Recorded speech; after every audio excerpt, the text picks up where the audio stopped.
Jadi fetish itu berada dalam suatu payung besar yaitu gangguan seksual. Kemudian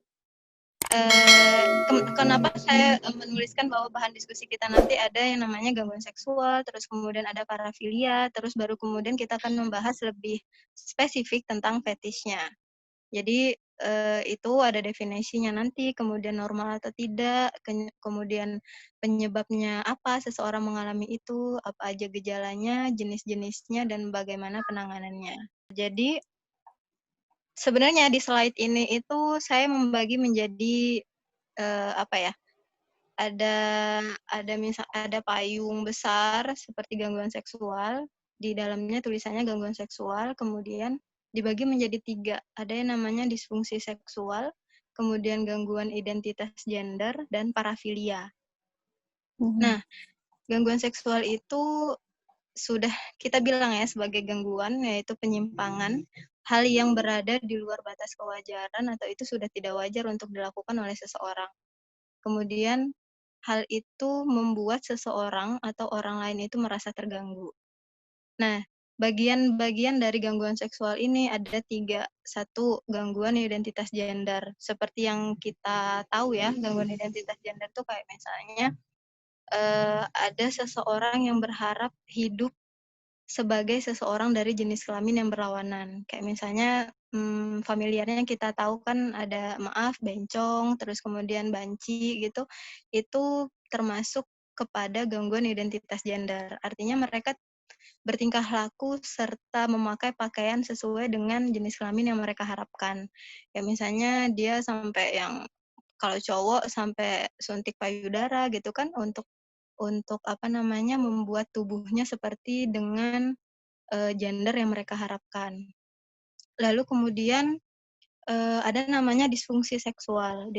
Disfungsi seksual ini artinya adanya suatu abnormalitas dalam melakukan respons dan reaksi seksual seseorang. Misalnya, mungkin pernah dengar juga semacam ejakulasi dini, kemudian vaginismus pada wanita, kemudian ada gangguan orgasmik pada pria ataupun wanita.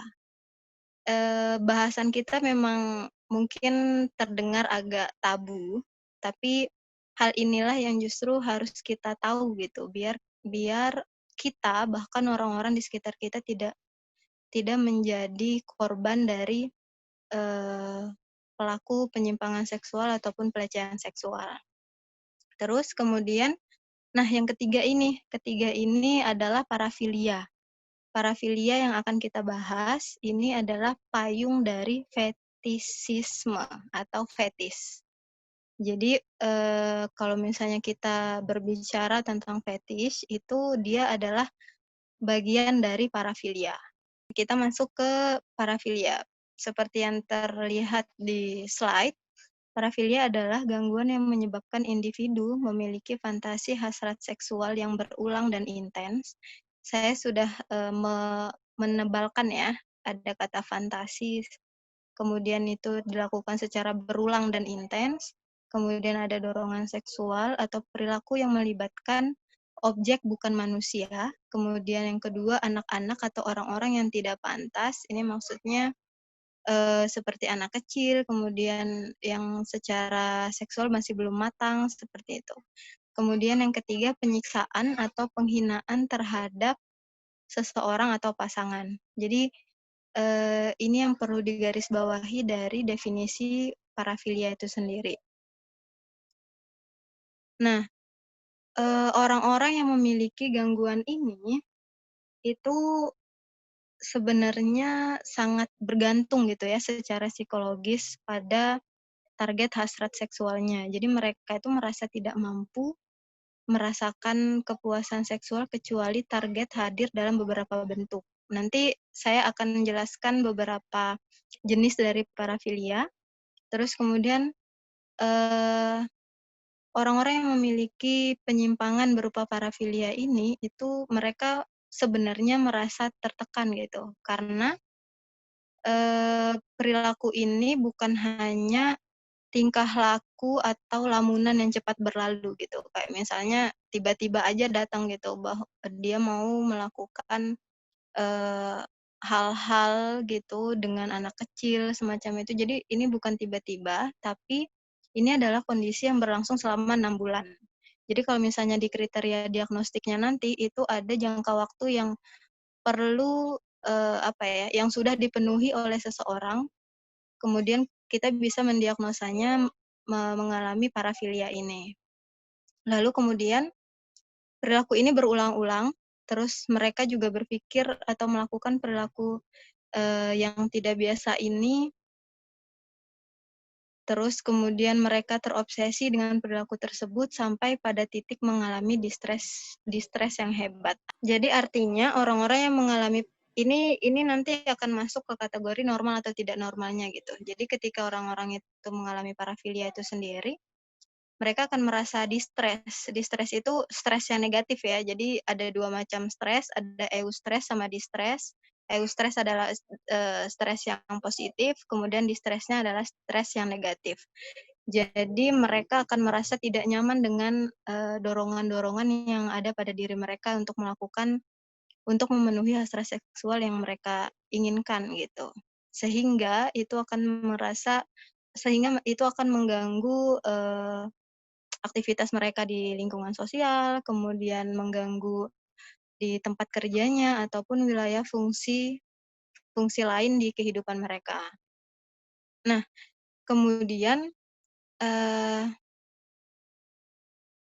ada beberapa jenis parafilia itu sendiri sebelum kita masuk ke fetishisme. Jadi ada banyak macam parafilia, kayak yang pertama ada pedofilia. Pedofilia ini udah familiar mungkin ya, teman-teman pernah dengar, yaitu sebuah parafilia yang dimiliki oleh orang dewasa 16 tahun ke atas yang tidak mampu mengontrol dorongan seksual terhadap anak yang belum matang secara seksual. Nah, ini kasusnya banyak terjadi pada anak-anak, yaitu maksudnya korbannya banyak anak-anak. Terus kemudian ini juga bisa berujung pada kekerasan seksual seperti ada anak-anak yang dipegang secara paksa, terus kemudian disodomi, kemudian atau dipenetrasi dengan suatu benda atau tangan si pelaku semacam itu. Terus ini juga bisa berujung pada eksploitasi anak, terus kemudian pelecehan seksual di internet semacam itu. Jadi banyak banyak banyak hal yang bisa terjadi dari kasus-kasus pedofilia ini. Terus kemudian next, yang kedua ada ekshibisionisme. Ini parafilia yang dimiliki oleh seseorang, dia memiliki dorongan seksual yang intens dan fantasi yang menggairahkan yang mencakup memperlihatkan alat kelamin kepada orang asing. Nah, mungkin teman-teman misalnya di lampu merah gitu atau mungkin di pinggir jalan pernah melihat seseorang yang apa ya, dia memang menggunakan baju lengkap, tapi kemudian tiba-tiba dia memperlihatkan, alat kelaminnya kepada orang asing dengan tujuan untuk mendapatkan perhatian. Tapi sebenarnya, orang-orang yang seperti itu kita perlu merespon dengan cara yang biasa aja gitu. Jadi justru ketika tidak diperhatikan, mereka itu akan tertekan secara emosional. Kemudian karena respon yang mereka harapkan itu adalah seseorang akan menjadi kaget dan menjerit gitu. Karena disitulah eee, disitulah hasrat seksual yang mereka mereka harapkan. Jadi diperlukan untuk merespon secara biasa. Tapi kan kita paham sendiri gitu ya pasti respon yang tidak biasa yang akan keluar ketika melihat hal-hal semacam itu gitu. Itu yang terjadi pada ekshibisionis, terus kemudian ada lagi yang ketiga next, Froteurism. Jadi ada namanya Froteurism. Ini parafilia yang terjadi pada seseorang yang memiliki dorongan seksual yang intens dan berulang serta fantasi seksual terhadap menggosok-gosokkan dirinya pada orang lain atau memegang orang lain. Nah, Ini juga sering terjadi di keramaian, kayak misalnya bisa terjadi di tempat umum, di bus, di kereta ketika berdempet-dempetan. Jadi, si pelaku akan menggosok-gosokkan, alat kelaminnya ke, apa namanya, ke badan atau mungkin di tubuh yang bisa dijangkau sama dia ketika berhimpitan di tempat ramai gitu, di saat-saat berdesakan. Namun aksinya itu sebentar dan kita sebagai, atau orang yang sebagai korbannya itu tidak merasa bahwa ada seseorang yang melakukan hal itu gitu, saking cepat dan apa ya, dan crowded-nya situasi gitu, makanya dia melakukan hal itu. Terus kemudian ada yang keempat, ada masokisme. Next, ada masokisme seksual, yaitu ketertarikan untuk mendapatkan kepuasan seksual dari mendapatkan stimulasi yang menyakitkan yang dikenakan pada tubuhnya sendiri, baik sendirian ataupun bersama pasangan. Jadi, dia mengalami yang namanya, kepuasan secara seksual ketika dia itu disakiti gitu. Ada misalnya orang-orang yang dia, minta untuk diikat, kemudian dia minta untuk dipukul oleh, lawannya gitu, oleh pasangannya gitu, agar dia dapat memenuhi, kepuasan seksual yang dia harapkan, semacam itu. Jadi, ini juga ada filmnya, mungkin teman-teman, apa ya, judulnya itu, yang ini yang kemarin, apa, heboh gitu ya, Fifty Shades gitu ya? Aku lupa judulnya, itu ada. Jadi, itu yang dilakukan oleh pemainnya itu, gitu. Terus kemudian ada sadisme seksual. Ini kebalikan dari masokis. Ini kebalikan dari masokis, jadi dia justru mendapatkan kepuasan seksual dari melakukan aktivitas atau dorongan untuk melukai orang lain. Jadi kalau misalnya tadi masokis itu dia ingin disakiti, tapi kalau misalnya sadism itu dia ingin melukai orang lain. Terus kemudian dia juga melihat atau membayangkan kesakitan orang lain merupakan hal yang menyenangkan bagi orang yang mengalami sadism, gitu. Terus kemudian ada next voyeurism. Voyeurism itu suatu gangguan seksual ketika individu memiliki suatu kompulsi untuk mendapatkan pemuasan seksual dari mengobservasi ketelanjangan atau aktivitas seksual orang lain yang tidak menyadari bahwa mereka sedang dilihat.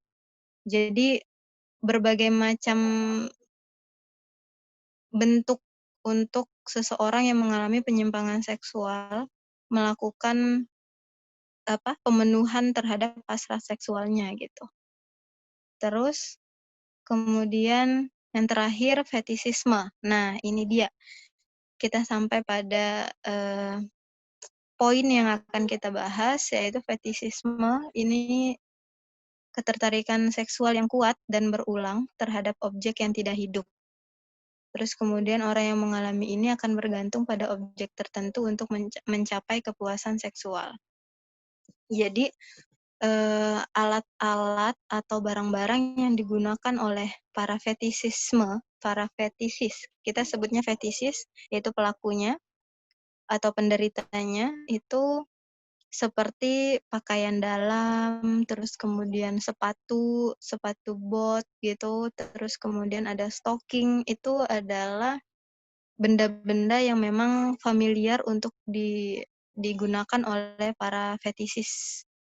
Nah, terus kemudian caranya mereka untuk melakukan, eee, mencapai hasrat seksualnya dengan menggunakan benda-benda itu adalah bisa dengan cara memegangnya atau memakai objek fetisisme tersebut, terus kemudian ada beberapa yang justru terangsang ketika membaui objek tersebut, menciumnya, terus kemudian menghisap baunya, kemudian menggosok-gosokkannya, atau melihat orang lain memakainya.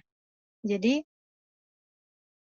kemudian pada beberapa kasus ini, itu tidak memiliki, hasrat untuk berhubungan seksual dengan pasangannya. Nah, ini yang menjadi sebenarnya ini yang poin yang sangat-sangat, terlihat bahwa ini adalah suatu penyimpangan gitu. Justru dia akan lebih memilih untuk melakukan masturbasi dengan objek fetishismenya dibandingkan dengan, pasangannya sendiri gitu.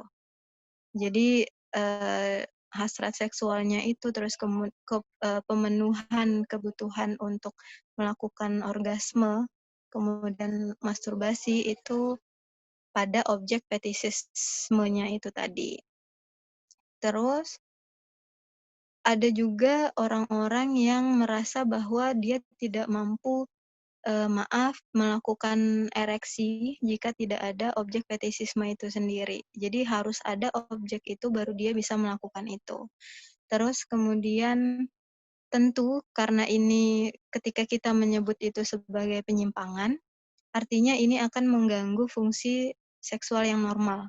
Terus kemudian perilaku ini juga kompulsif yang berada di luar kendali individu. Jadi saking kompulsifnya, kemudian saking berada di luar kendalinya, dia merasa tertekan, dia merasa terganggu dengan, aktivitas-aktivitas yang dia lakukan itu, gitu.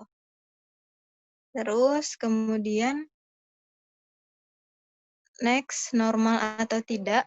Nah, kita bisa lihat dari segi kenormalannya ini, perilaku ini lebih pada umum ya.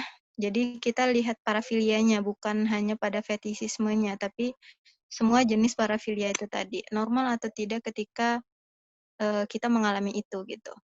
Jadi perilaku seksual dipandang sebagai gangguan psikologis atau abnormal jika pertama, dia menyebabkan bahaya atau ancaman bagi orang lain. Seperti misalnya tadi pedofil, itu kan tentu itu sangat berbahaya bagi anak-anak, dan itu berarti sudah termasuk pada gangguan psikologis atau abnormal. Lalu kemudian yang kedua, menyebabkan individu mengalami tekanan yang menetap atau berulang dalam area keberfungsian yang penting. Jadi itu tadi, mereka akan merasa, eee, mereka akan merasakan, apa ya, tekanan tertentu gitu ketika tidak melakukan itu, ketika tidak mampu mencapai hasrat seksualnya jika tidak ada benda-benda tertentu yang dia inginkan. Terus kemudian dia merasa bahwa, dia akan memikirkan hal itu terus sebelum mereka, eee, melakukan itu secara faktual, gitu. Jadi kalau misalnya belum tercapai, dia akan melakukannya secara berulang-ulang dan itu, impulsif gitu, impulsif, kompulsif gitu, mereka akan melakukan itu. Lalu kemudian tadi sempat dibilang tentang gejala-gejala, bisa next.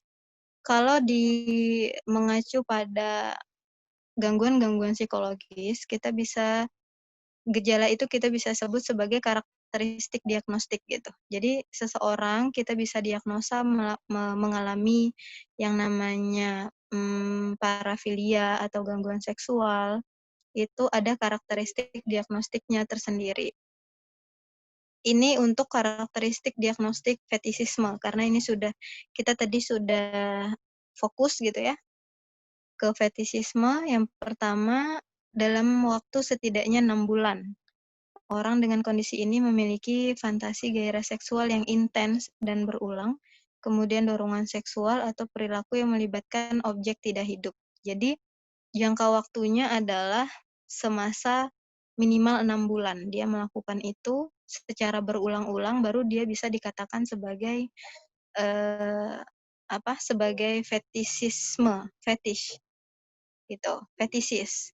Terus kemudian yang kedua, fantasi, kemudian dorongan seksual atau perilaku tersebut menyebabkan distress atau impairment yang signifikan. Jadi kayak misalnya tadi dia merasa sangat-sangat tertekan ketika tidak melakukan, ketika tidak memenuhi hasrat seksualnya dengan menggunakan objek fetishismenya. Kemudian ketika itu tidak dilakukan olehnya secara faktual, secara langsung, itu akan mengganggu fungsinya di sosial. Misalnya dia akan sangat-sangat, apa ya, sangat-sangat memikirkan itu, sampai tidak fokus di pekerjaannya, atau bahkan dia apa ya, dia, menghindar dari kegiatan-kegiatan sosial hanya untuk memikirkan, untuk mencapai hasrat seksualnya dengan menggunakan objek fetishismenya itu. Terus kemudian yang ketiga, objek fetish itu tidak terbatas hanya pada pakaian wanita yang digunakan sebagai pakaian pemicu atau benda-benda yang digunakan untuk stimulasi genital taktil seperti vibrator. Artinya objeknya ini bisa macam-macam, tidak hanya pada pakaian wanita. Misalnya tadi yang saya bilang stocking, terus kemudian sepatu wanita gitu tidak terbatas pada itu. Jadi kalau misalnya literatur yang saya gunakan itu bisa juga semacam popok bayi itu bisa menjadi objek dari fetishes ya, objek dari fetishes. Terus kemudian jarum semacam itu juga bisa menjadi objek mereka. Bahkan mungkin nanti kalau misalnya, kasus yang happening kemarin itu kain jarik, nah itu juga bisa menjadi objeknya mereka. Terus tali, semacam itu. Jadi tidak hanya terbatas pada pakaian wanita. Itu karakteristik diagnostik berdasarkan, DSM-5. Jadi kitab sucinya psikolog gitu, tentang, gangguan-gangguan psikologis. Terus kemudian next, jenis atau varian dari fetishisme. Jadi sebenarnya ketika membahas tentang fetishisme itu, kalau di buku literatur yang saya baca, itu memang tidak langsung terbagi, tidak secara gamblang, di buku itu menyebutkan bahwa, ada 2 jenis varian fetishisme gitu, tapi hanya secara singkat dibahas di situ, disinggung gitu. Yang pertama ada partialism. Partialism ini seseorang yang tertarik pada pemuasan seksual dari bagian tubuh yang spesifik seperti kaki. Yang kedua ada fetishisme transvestik. Jadi ketika seseorang pria memiliki dorongan tidak terkontrol untuk menggunakan pakaian seorang wanita sebagai usaha mereka untuk mencapai pemenuhan hasrat seksualnya. Jadi memang untuk fetishisme transvestik ini, itu hanya terjadi pada laki-laki, di mana mereka, mengalami orgasme ketika mereka menggunakan pakaian seorang wanita, gitu. Terus, kemudian next bisa lanjut di penyebab.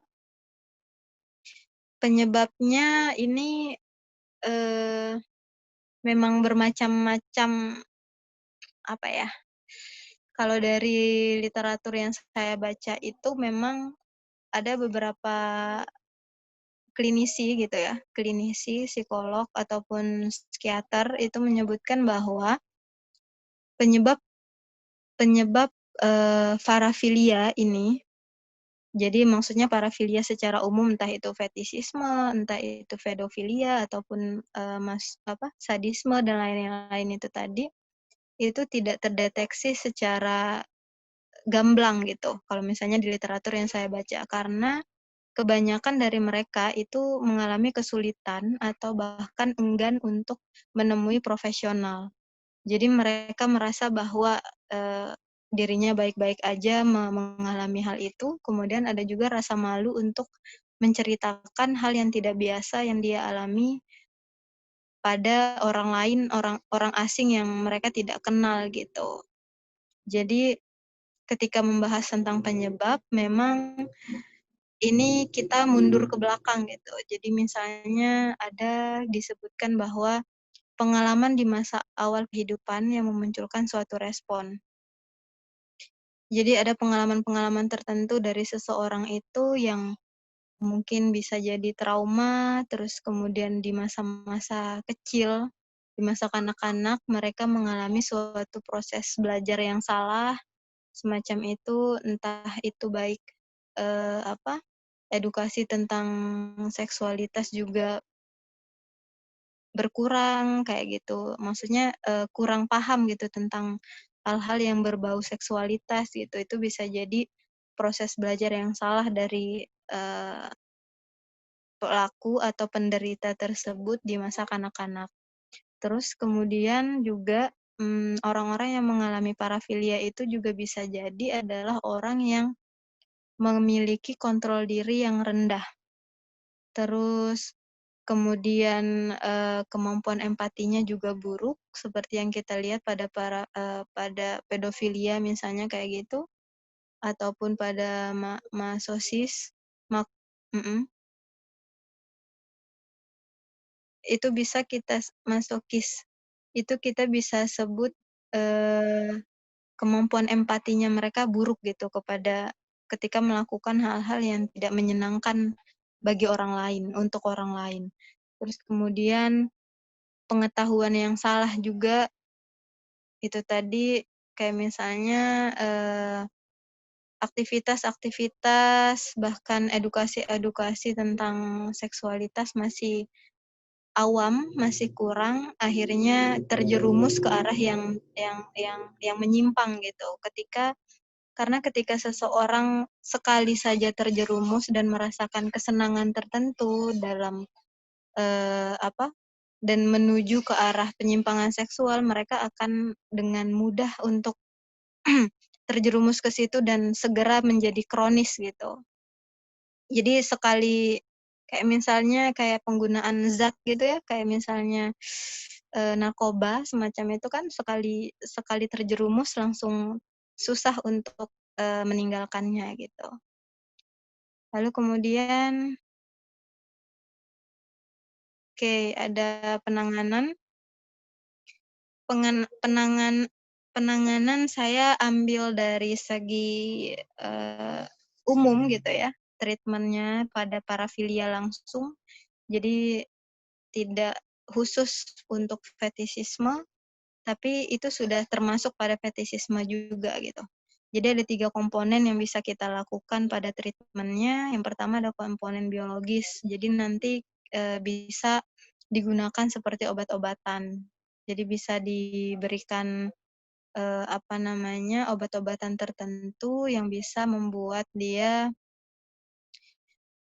menahan, apa namanya, hasrat seksualnya itu ketika melihat suatu objek tertentu yang membuat dia merasa merasa tergugah atau merasa, eee, apa ya, melakukan orgasme itu tadi gitu. Terus kemudian kita bisa lihat dari komponen psikologisnya, bisa dilakukan psikoterapi, terus komponen kulturalnya juga bisa seperti terapi kelompok ataupun terapi keluarga. Nah, yang bagian bawah itu ada terapi aversif dan orgasmic reconditioning, itu adalah bagian dari psikoterapi yang bisa kita gunakan untuk penderita atau pelaku fetishisme. Kalau terapi aversif itu misalnya seperti, eee, apa ya, jadi kita memunculkan memunculkan apa, eee, memunculkan respons tertentu misalnya ketika dia melihat melihat melihat, objek fetishismenya itu yang aversif, itu semacam memberikan, apa ya, stimulasi ataupun kita bisa bilang mungkin hipnotis kali ya, menghipnotis seseorang itu atau memberikan obat-obat yang apa ya, membuat mereka itu merasa mual atau muntah ketika ketika melihat objek fetishismenya. Jadi memang memang akan sangat-sangat menyiksa gitu ya ketika melakukan penanganan semacam ini. Tapi perlu digarisbawahi bahwa ketika seseorang itu punya komitmen untuk merubah perilakunya, mereka akan mencoba untuk melakukan hal-hal yang memang perlu untuk mereka lakukan untuk mengurangi perilaku penyimpangannya itu tadi gitu. Terus kemudian kalau orgasmic reconditioning ini sama, jadi ini semacam proses belajar kembali. Jadi semacam stimulus respon juga hampir sama. Jadi ketika dia melihat objek fetisismenya, kita sandingkan dengan stimulus lain yang apa ya, yang memunculkan respon tidak menyenangkan buat dia gitu. Jadi prosesnya pun akan sangat lama dan perlu komitmen yang benar-benar kuat bagi penderitanya itu. Ketika memang dia sangat-sangat merasa terganggu dengan eh, penyimpangan yang sedang dialami, semacam itu. Itu untuk penanganannya. Kemudian saya berbagi contoh kasus fetisisme yang saya juga dapat dari literatur yang saya baca. Teman-teman bisa baca di slide. Jadi saya bacakan selama beberapa tahun, Tom telah melucuti mobil-mobil dan mencuri sepatu atau bot, dan ia hampir ditangkap beberapa kali. Jadi dia mencuri sepatu. Terus kemudian Tom mendapat kesenangan yang besar dari pengalamannya setiap kali ia melakukan perilaku yang biasa ia lakukan, yaitu mencuri sepatu atau bot, lalu pergi ke tempat tersembunyi untuk memegang-megang sepatu tersebut dan melakukan masturbasi. Nah, kemudian di rumah, ia memiliki lemari yang penuh dengan lusinan sepatu wanita, dan ia memilih sepatu tertentu dari koleksinya tersebut yang akan ia gunakan untuk masturbasi. Terkadang ia juga duduk di toko sepatu dan mengawasi wanita yang sedang mencoba sepatu. Setelah wanita-wanita tersebut mencoba dan menolak sepatu tertentu, Tom kemudian mengambil sepatu tersebut dari lantai dan membawanya ke kasir, sambil menjelaskan bahwa sepatu tersebut adalah hadiah untuk istrinya. Dengan hasrat dan harapan yang besar, ia bergegas untuk pulang ke rumah untuk melakukan masturbasi. Jadi kita bisa lihat bahwa di kasus ini, objek fetisisme yang digunakan oleh Tom adalah sepatu seorang wanita. Dan banyak sekali koleksi-koleksi sepatu wanita yang digunakan untuknya mencapai hasrat seksual yang dia inginkan gitu. Oke, sudah. Mungkin itu yang bisa saya sampaikan melalui slide sharing share slide itu. Terus kemudian bisa dilakukan diskusi interaktif ya, Zaya. Iya, Mungkin benar. teman-teman ada yang sudah tadi menuliskan pertanyaannya di kolom komentar. Mungkin bisa langsung, Zah. Boleh? Oke. Tadi yang untuk di kolom komentar dari Okta, Mm-mm. dari bentar, dari Okta Widianto. Oke, Okta, bisa langsung aja ditanyakan langsung di open mic, boleh. Di sini udah ditanyakan sih, Mbak, gimana sih faktor keluarga itu bisa mempengaruhi fetishisme pada individu? Kemudian apakah ada tahapan perkembangan pada individu tersebut yang belum selesai sehingga individu tersebut mengalami fetishisme? Kemudian tadi seberapa kuat faktor lingkungan mempengaruhi perilaku parafilia pada umumnya gitu. Jadi ada 3 pertanyaan. Yang pertama, faktor keluarga itu seperti apa sih ininya, faktornya apa namanya yang bisa mempengaruhi banget nggak sih orang-orang ini bisa mengalami fetishisme ini sendiri? Oke, langsung ini ya. Okta langsung borong 3 pertanyaan gitu ya. Oke, yang pertama dari segi keluarga gitu ya. Dan ini fokus ke fetisnya ya, maksudnya bukan secara umum parafilianya. Iya, betul.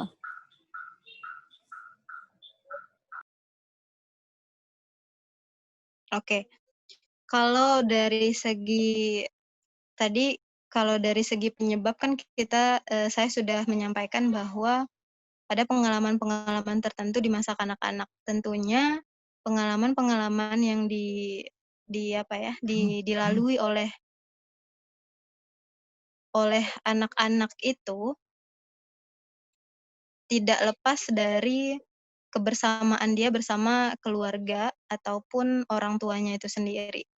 Jadi tentu ada faktor tertentu, ini, ada faktor tertentu dari keluarga yang bisa mempengaruhi perilaku fetishisme itu tadi. Misalnya mungkin, ada kesenangan tertentu yang digunakan oleh anak tersebut ketika masih kecil, kemudian tidak mau, apa ya, kemudian orang tua tidak peka untuk mencoba, memberikan semacam pemahaman gitu. Kayak misalnya, mungkin kalau misalnya untuk fokus ke fetisismenya sendiri, mmm, saya masih pikir-pikir dulu, tapi kalau misalnya mungkin teman-teman bisa lihat juga dari fenomena-fenomena kalau misalnya dia anak kecil yang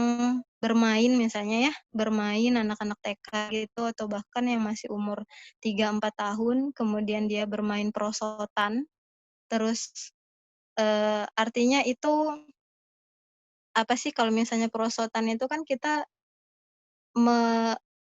organ genital itu kan menyentuh menyentuh bagian dari perosotan gitu. Kemudian ketika anak-anak itu mengalami kesenangan tertentu, kemudian, secara berulang-ulang dia lakukan dan ada apa ya, ada perasaan senang yang dia dapatkan dari situ, kemudian dia ulang-ulang, nah itu kita harus waspadai gitu. Jangan sampai itu berkembang ke arah atau bahkan berkembang ketika dia sudah usia-usia remaja dan sudah paham dengan apa itu hasrat seksual gitu. Nah, artinya kita sebagai orang tua itu harus peka dengan, apa saja yang dimainkan oleh anak gitu. Terus kemudian tentu tadi ketika misalnya ditanyakan bahwa apakah faktor keluarga itu penting, tadi sudah disinggung bahwa penyebabnya salah satunya adalah pengalaman anak-anak di masa kecil dan itu, tentu berkaitan dengan bagaimana hubungan antara anak dengan keluarganya, kemudian mungkin ada trauma-trauma tertentu di masa kecil yang masih belum bisa secara spesifik saya jelaskan gitu karena di literatur juga tidak secara gamblang dijelaskan seperti itu. Macam-macam traumanya juga seperti apa tidak tidak terjelaskan di situ gitu. Lalu kemudian pertanyaan kedua,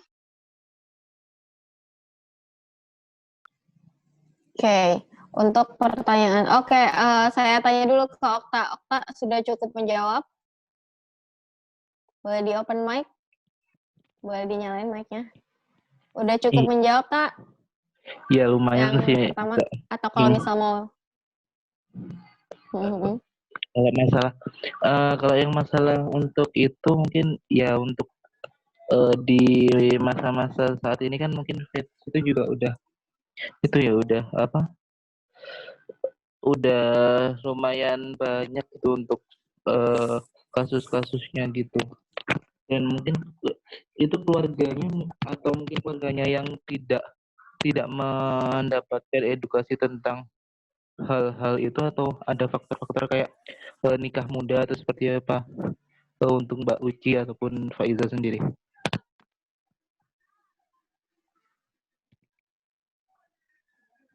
Gimana, Tak? Pertanyaannya bisa diulang? Putus-putus soalnya di aku.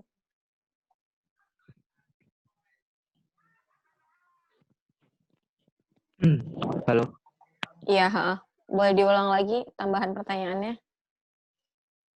Jadi kayak kan faktor keluarga itu pastinya kan berpengaruh sekali. Berarti apakah pada saat di apa ya di dalam kandungan atau pada saat persiapan menuju menuju perkawinan itu berarti untuk kedua pasangan yang tidak siap atau memang ada hal-hal yang memang eh, membuat sang anak itu tiba-tiba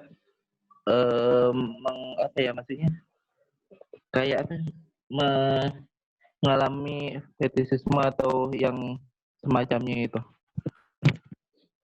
Oke, Mbak Uci, apakah faktor kesiapan orang tua juga ketika mereka akan menikah kemudian di masa prenatal, apakah juga sangat mempengaruhi terhadap terjadinya seseorang ini bisa sampai akhirnya mengidap fetishisme seperti itu? Oke, baik. Kalau dari segi prenatal sendiri itu tidak disebutkan ya. Jadi ada faktor prenatal gitu yang bisa menyebabkan seseorang itu mengalami fetishisme. Tapi kalau dari segi edukasi tentang seksualitas itu bisa jadi karena memang setiap anak itu kan maksudnya tidak mengerti bagaimana memenuhi hasrat seksual yang benar gitu ya, ketika memang itu tidak diajarkan. Tapi sebenarnya nanti misalnya ketika kita sudah puber, kemudian bahkan sudah paham tentang itu sebenarnya hal-hal yang berkaitan dengan seksualitas itu sudah bisa jadi sudah menjadi naluriah gitu. Kalau misalnya secara naluriah orang-orang sudah paham tentang bagaimana pemenuhan seksualitas yang normal di masyarakat gitu. Tapi mungkin ada sesuatu hal yang seperti tadi yang saya jelaskan tentang trauma tadi atau bahkan proses belajar yang salah di masa kanak-kanak itu yang bisa menghambat atau bahkan memberikan kesenangan lain gitu yang akhirnya tidak bisa dikenali mana yang normal dan tidak normal oleh penderitanya itu tadi gitu. Kalau misalnya dari segi prenatal tidak disebutkan ada faktor itu untuk sebagai penyebabnya. Oke, berarti ini ya Mbak ya, sebenarnya untuk gangguan fetishisme ini sendiri juga lebih banyak dipengaruhi oleh lingkungan sekitar, kemudian bagaimana seseorang itu dulunya mengalami sesuatu seperti itu ya. Jadi nggak melulu faktor alamiah dari lahir gitu ya Mbak ya. Enggak. Oke. Nah, ini juga ada pertanyaan, tapi beliaunya nggak bisa open mic karena katanya mic-nya sedang bermasalah. Ada 3 pertanyaan nih Mbak Uci. Satu-satu dulu ya. Yang pertama, Oke. apakah parafilia ini memiliki kecenderungan terhadap satu gender tertentu, lebih ke cewek atau ke cowok? Soalnya kebanyakan berita dan cerita yang kita tahu itu kan kebanyakan pelakunya adalah cowok. Nah, gimana tuh Mbak? Gender. Ya, betul. Jadi memang sesuai dengan berita-berita yang beredar juga, terus kemudian kasus-kasus yang terjadi juga kan memang kebanyakan pelakunya laki-laki. Jadi memang untuk kasus-kasus atau parafilia ini sendiri disebutkan di literatur bahwa kebanyakan yang mengalami ini adalah gender laki-laki, gitu. Oke. Adakah faktor yang akhirnya menyebabkan itu juga, Mbak? Maksudnya, kenapa pada akhirnya prevalensinya banyak yang laki-laki daripada yang perempuan? Oke, itu lebih kepada kalau dari jenis-jenisnya tadi kan kita bisa lihat gitu ya, dari jenis-jenis parafilianya itu tadi juga bisa kita lihat bahwa hal itu bisa sangat-sangat mengarah ke hal-hal yang dilakukan oleh laki-laki gitu. Maksudnya kayak pemenuhan hasrat seksual seperti misalnya masturbasi, kemudian orgasme, itu pemenuhan kebutuhan ke arah situ tuh memang kebanyakan yang butuh adalah gender laki-laki gitu. Oke. Lebih karena ke ini ya, faktor mungkin secara biologis juga, laki-laki bisa dibilang, lebih ini ya, lebih sering atau lebih condong untuk melakukan hal-hal seperti itu. Ya, Kemudian betul. Oke, pertanyaan selanjutnya nih Mbak Uci, ada lagi nih. Apakah kita itu diperbolehkan untuk melakukan self-diagnose berkaitan dengan hal-hal tersebut? Tidak. Saya sarankan Absolut ya, tidak. absolutely tidak.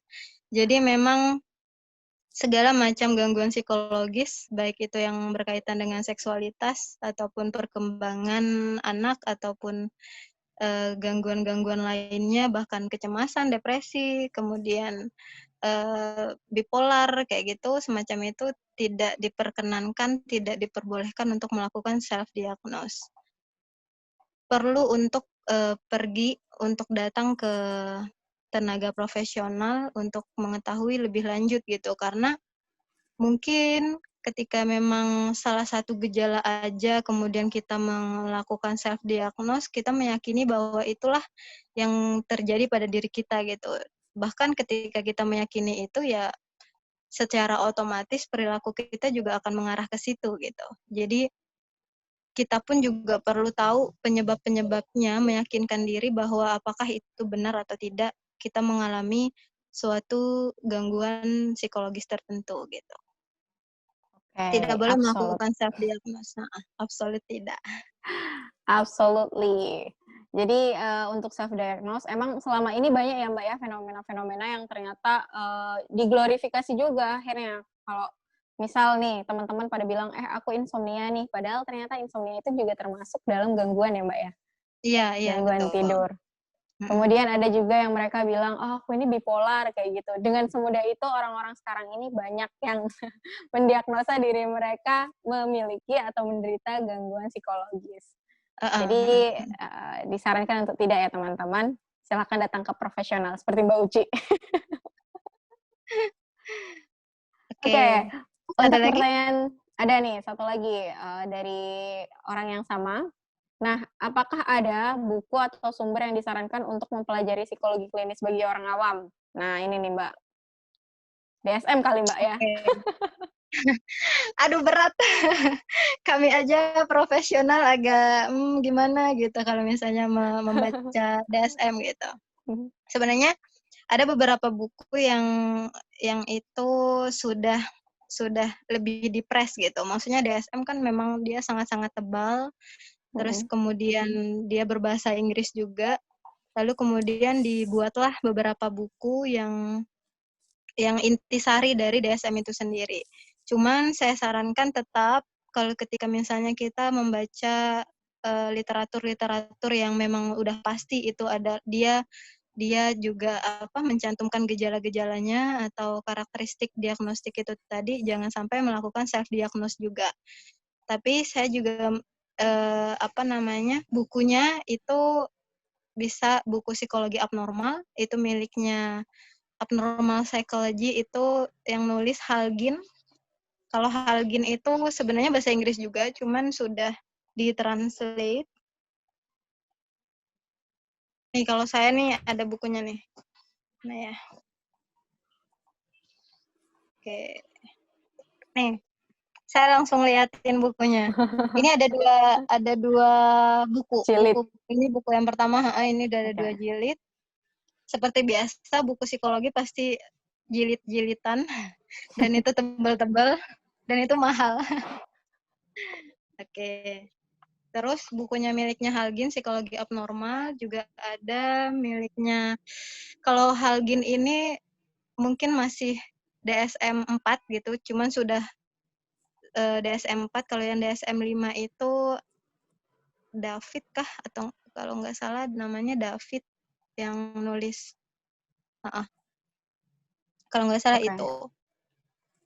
Berarti memang disarankan untuk teman-teman kalau misalnya pengen belajar tentang psikologi klinis yang berhubungan dengan gangguan-gangguan psikologis, bisa pakai DSM. Nah, DSM sendiri ini adalah satu buku manual, itu yang biasanya digunakan oleh anak-anak psikologi ya Mbak ya, untuk kita tahu manual diagnostik gangguan-gangguan dari psikologis itu seperti apa, kayak gitu. Nah, terus ada juga nih Mbak pertanyaan dari tadi sebenarnya sedikit sudah terjawab ya di masalah lingkungan nih, masalah lingkungan dari penderita itu sendiri. Nah, apakah juga selama ini kan perkembangan internet, kemudian sekarang ini mulai digital itu sudah sangat marak sekali.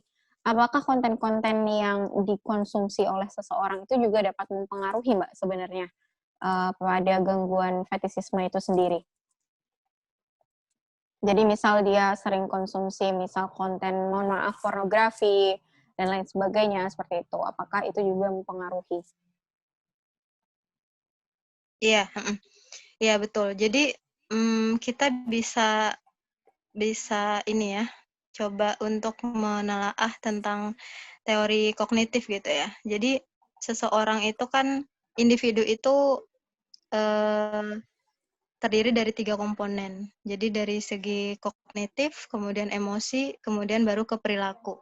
Jadi ketika seseorang tidak apa ya, informasi itu ketika tidak masuk ke ranah kognitif, dia tidak akan sampai pada perilaku.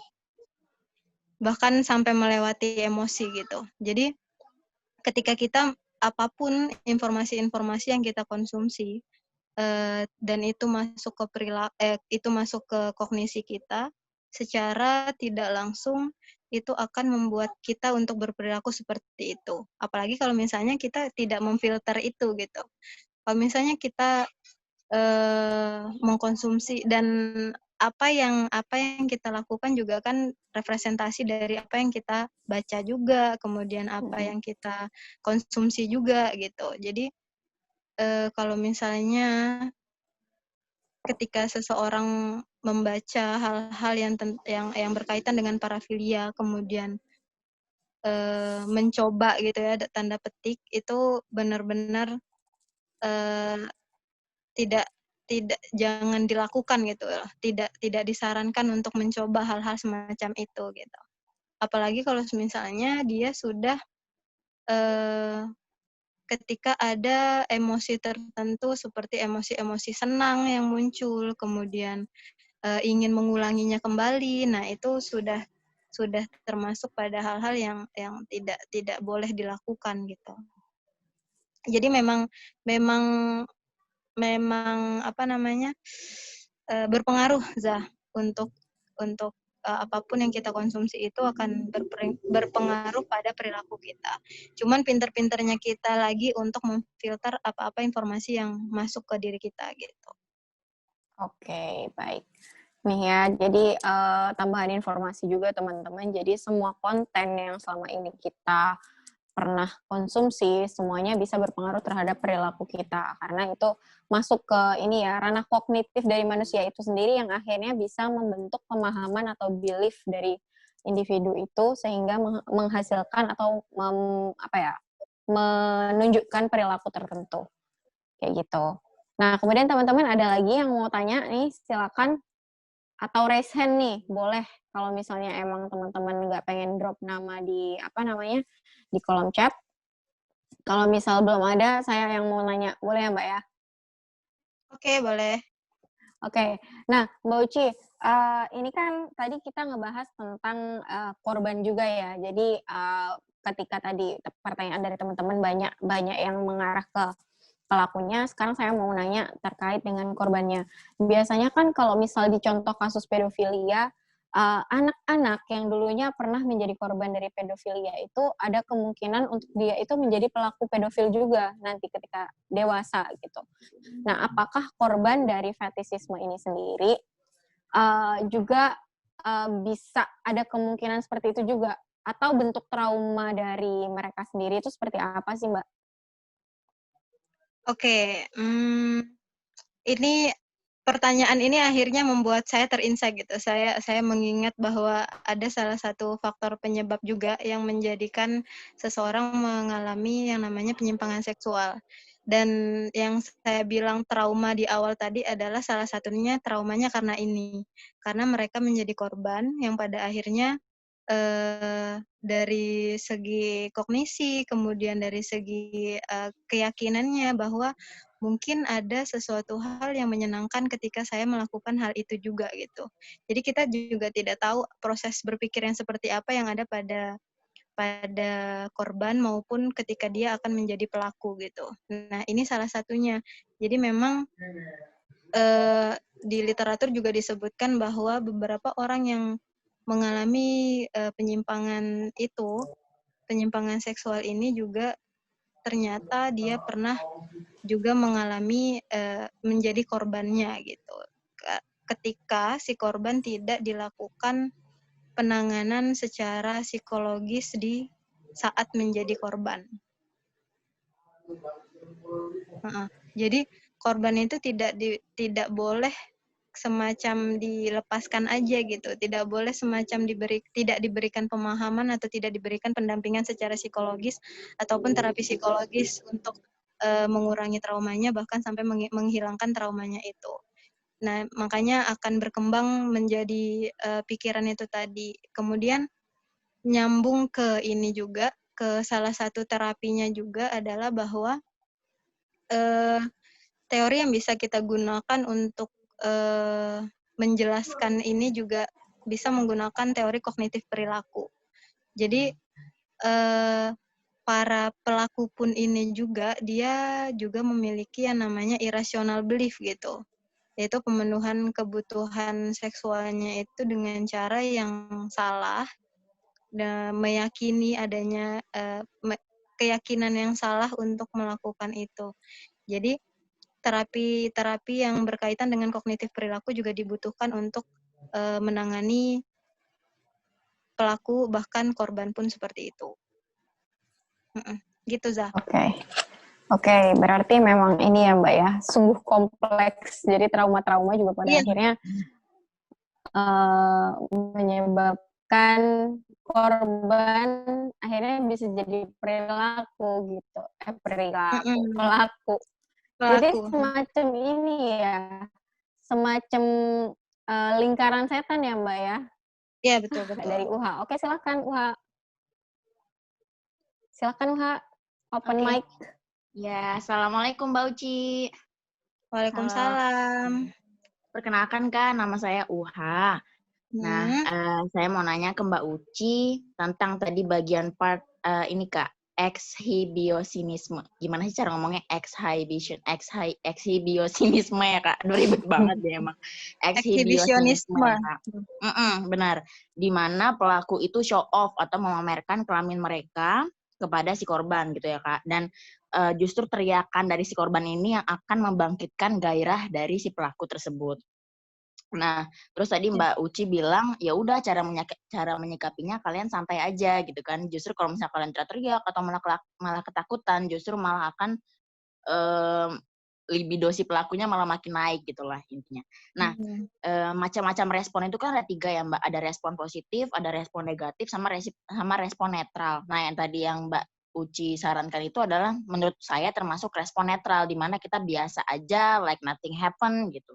Nah, terus waktu SMA, UHA sama teman-teman tuh kayak iseng gitu loh Mbak, kayak ya udah yuk kita ini aja yuk, iseng aja, nanti kalau ada si pelaku ini kita ini aja kasih respon negatif ke dia gitu. Misalnya, ini mohon maaf ya bilangnya, oh segini doang nih kelamin lo gitu, atau gimana ya, kecil banget, maksudnya kayak apa ya, memberikan respon negatif lah kepada si pelaku tersebut. Jadi benar-benar memberikan respon negatif biar dia malu sendiri gitu. Nah, menurut Mbak Uci, apakah itu respon yang baik untuk dia atau bagaimana Mbak? Terima kasih Mbak Uci. Ya, oke. Respon yang baik untuk dia itu maksudnya gimana ya? Justru itu adalah respon yang baik buat kita. Maksudnya respon yang baik buat dia kan adalah respon yang kita jerit-jerit, respon yang kita merasa terkejut, kemudian teriak-teriak gitu. Nah, itu justru respon yang baik menurut dia gitu. Justru benar ketika misalnya jadi ada 2 pilihan respon yang perlu kita lakukan itu tadi, benar. Respon negatif dari kita yang kita justru malah membuat dia down gitu, bahwa apa yang memalukan dia, membuat dia down untuk melakukan itu, bahwa itu nggak ada apa-apanya gitu, semacam itu. Dan itu bukan respon yang dia harapkan gitu. Jadi kita bisa lihat dari respon yang dia harapkan dan respon yang tidak dia harapkan. Ketika dia mendapatkan respon yang dia harapkan dari kita, itu berarti bahwa tujuannya dia untuk mencapai hasrat seksualnya itu sudah berhasil gitu. Justru kalau dan sebaliknya kalau misalnya kita melakukan respon yang tidak dia harapkan, dan itu dia akan merasa sangat-sangat tertekan dengan respon itu. Justru itu yang bisa kita lakukan gitu. Bersikap netral itu tadi, dan bisa jadi juga kalau misalnya kita pun juga oke-oke aja dengan memberikan respon negatif juga silahkan gitu. Oh gitu. Berarti respon negatif atau netral ya, monggo silahkan Heeh. gitu ya Mbak ya. Oke, Iya, pertanyaan betul. kedua nih Mbak Ici. Heeh. Nah, jadi saya juga tertarik bagian ini nih Mbak Uci nih, fetisisme. Di Mm-mm. mana orang ini mengalami penyimpangan seksual melalui objek tidak hidup. Nah, kebetulan ada kenalan nih Mbak Uci. Di sekitar lingkungan UHA itu dia memang menyalurkan hawa nafsu seksualnya itu melalui bangku kursi guling gitu loh Mbak. Nah terus setelah di cross check itu kenapa gini, abis lihat video ini, ya udah, terus daripada ini kasarnya ya Mbak, daripada gue ngambilin anak orang, mendingan gue masturbasi aja lewat bangku, lewat guling kayak gitu. Wajar dong gue kayak gitu, apalagi gue belum nikah gitu, daripada gue belum sah, banyak proses yang harus gue jalani dulu, ya udah gue masturbasi lewat bangku aja, berarti gue wajar-wajar aja dong, sah-sah aja dong. Nah terus langsung kicep gitu Mbak, maksudnya bener juga sih, daripada hamilin anak orang gitu kan.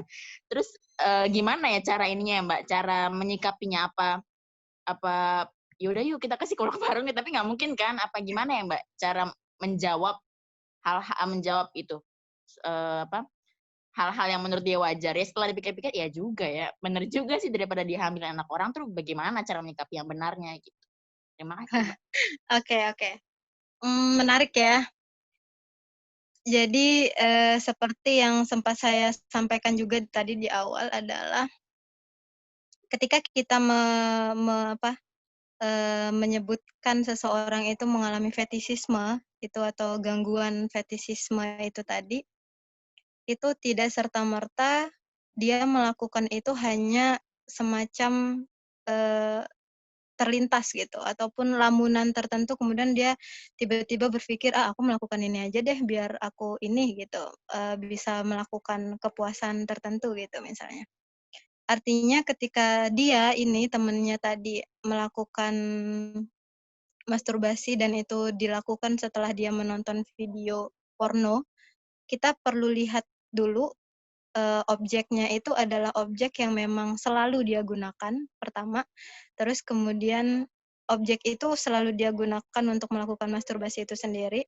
Terus kemudian yang kedua, apakah jangka waktu itu sudah terpenuhi atau belum dari si temannya itu tadi. Kayak misalnya jangka waktunya sudah sampai 6 bulan belum, atau bahkan sudah berulang-ulang belum dia lakukan. Karena bisa jadi secara biologis laki-laki memang sepertinya ini agak tabu ya, mohon maaf yang laki-laki mungkin nanti bisa membagikan pengalaman gitu ya, karena kalau yang saya karena kalau yang saya tahu bahwa memang ada kebutuhan biologis tertentu yang mereka harus lakukan itu gitu, untuk melakukan masturbasi itu sendiri gitu. Jadi bisa jadi hal itu tidak apa-apa untuk dilakukan oleh temannya itu tadi, sejauh yang pertama dia tidak merasa sangat-sangat terganggu oleh keinginan untuk melakukan hal itu. Terus kemudian jangka waktu itu tadi sama objeknya tidak hanya pada objek yang itu saja gitu. Dan hal yang perlu dilakukan dikasih tahu gitu ya sama UHA sebagai temannya, bisa diingetin, dan juga bisa diberikan edukasi juga bahwa ini loh ada yang namanya gangguan atau penyimpangan seksual tertentu yang namanya ini gitu. Misalnya yang namanya fetisisme gitu. Jadi artinya jangan sampai ketika karakteristik diagnostik tadi yang 3 itu tadi belum terpenuhi oleh temannya, kemudian ketika kita biarkan, jangan sampai hal itu terpenuhi gitu. Jadi perlu beritahu lebih dulu kepada temannya itu tadi gitu. Karena kalau misalnya sudah masuk ke dalam tahap gangguan, itu agak susah untuk keluar dari situ. Udah kronis gitu semacam itu. Gitu sih UHA.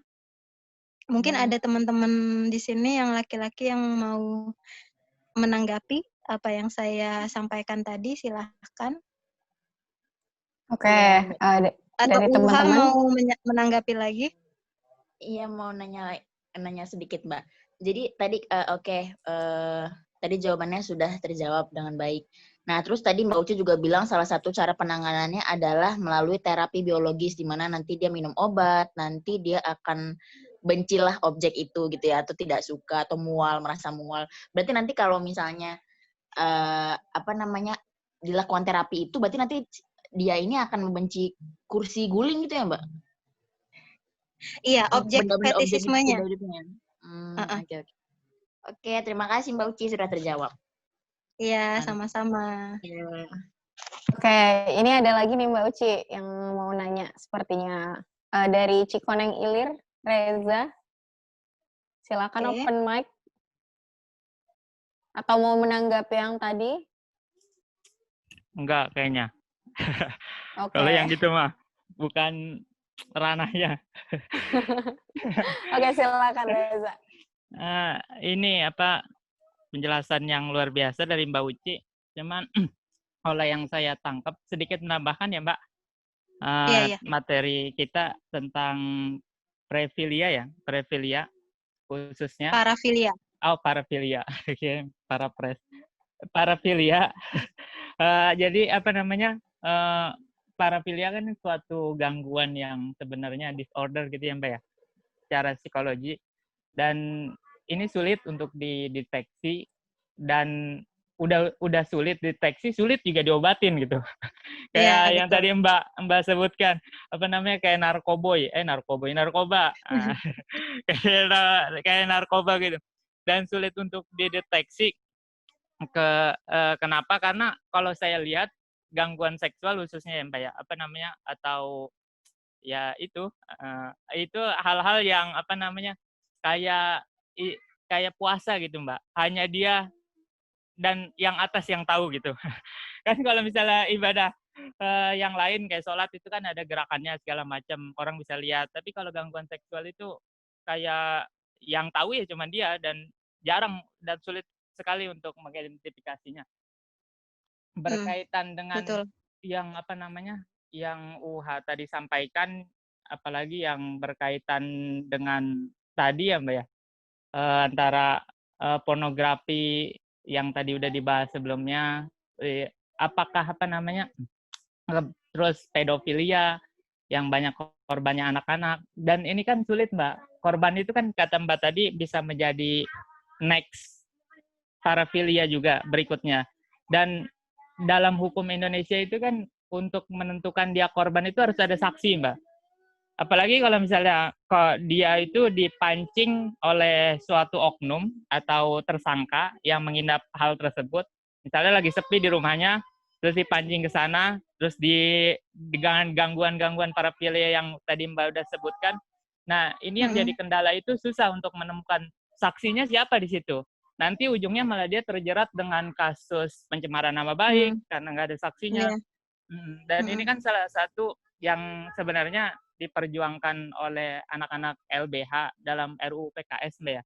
Cuman berkaitan dengan tadi juga RUU PKS kan dalam kutip ada salah satu pasal yang istilahnya masih menjadi bahan diskusi karena itu dianggap pro zina gitu Mbak. Dalam artian ketika suka sama suka itu dibolehkan gitu. Dan hal-hal apalagi latar belakang Indonesia kan yang agamis gitu dengan mayoritas Muslim, itu agak apa mencegah hal-hal yang demikian karena apa bedanya dengan negara sekuler gitu yang membolehkan. Nah, ini yang jadi saya kadang pertanyaan, kan pada dasarnya semua agama melarang hal-hal yang istilahnya hubungan di luar nikah Mbak, kalau tidak salah. Nah, cuman apakah hubungan di luar nikah itu menjadi solusi supaya tidak ada korban karena suka sama suka gitu. Tapi itu kan membawa mafsadat juga bagi perempuan gitu sebagai korbannya, sedangkan laki-laki ya sebagai penyalurnya bebas gitu, ganti-ganti pasangan gitu. Yang artinya virginity-nya itu bisa hilang gitu ketika apa namanya apa tuh? Ya, ketika hubungan bebas itu bisa diberlakukan itu. Nah, terus tersangkanya itu kayak pedofilia, kasus-kasus yang lainnya. Itu pertanyaan saya pertama yang tadi berkaitan itu. Nah, terus tergantung pedofilia yang lainnya. Ini kan kebanyakan tersangkanya rata-rata yang saya baca di koran itu orang-orang yang banyak koleksi terkait tadi video pornografi dan yang lain-lainnya yang biasanya muncul di berita gitu. Setelah diteliti oleh polisi ternyata itu berkaitan dengan apa HP-nya ada kisah hal-hal yang tidak wajar gitu. Dan ini kan jadi ketika orang dan banyak kan korban maupun tersangkanya itu orang menengah ke bawah, Mbak. Jadi rada sulit untuk biaya ke apa namanya psikoterapi gitu untuk membayar, apalagi orang-orang kelas kalangan bawah gitu yang uh, sedangkan istilahnya tidak boleh apa mandiri apa tadi mandiri peneliti mandiri apa sih iya pokoknya nggak boleh analisis sendiri lah gitu. Diagnosa Diagnosa sendiri. nggak boleh diagnosa sendiri, sedangkan ekonomi yang orang-orang kelas bawah itu agak sulit. Satu mungkin takut dia diancam, mungkin kedua biayanya gitu, biaya untuk terapinya yang melambung apa entah terlalu mahal atau segala macam. Nah itu bagaimana peran istilahnya peran pemerintah gitu khususnya, karena ini kan masalah ya Mbak. Masalah itu kan nggak bisa kita ngobatin orang terus masalah selesai, tapi harus putusin mata rantainya nih. Problemnya itu di mana sih? Apakah di internetnya yang harus di banned sebanet-banetnya supaya internet positif itu udah nggak bisa diakses pakai apapun gitu. Pakai hal-hal yang kayak biasanya apa tuh anak-anak muda bilang yang ngambil wifi dari luar negeri itu. VPN ya.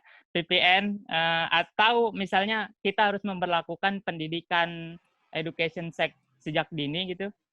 Tapi berkaitan lagi culture kita kan agak ada beberapa yang apa namanya tidak sepakat dengan hal demikian, atau emang RUU PKS itu harus segera disahkan. Ya itu Mbak. Mungkin pertanyaan saya. Bagaimana Mbak melihat RUU itu sebagai orang psikolog? Terima kasih.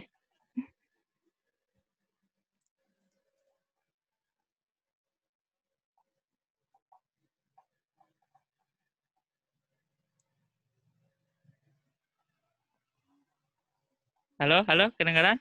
Oke. Kedengeran. Super sekali ya pertanyaannya ya. Tapi saya kurang nangkep yang pertanyaan pertama kali ya. Za, ini nangkep nggak? Yang masalah RUU atau yang mana? Bukan. Yang ini Mbak, apakah pernikahan hubungan di luar nikah itu suatu solusi ataukah ajaran agama yang harus kita turuti gitu? Nggak boleh nuruti hal-hal yang baru. Terima kasih Mbak. Ya, sama-sama. Oke.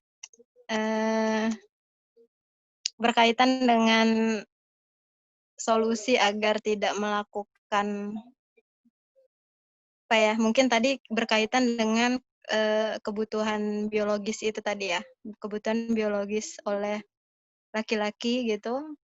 Terus kemudian apakah solusinya ada pada apakah boleh melakukan hubungan di luar nikah atau mematuhi peraturan agama.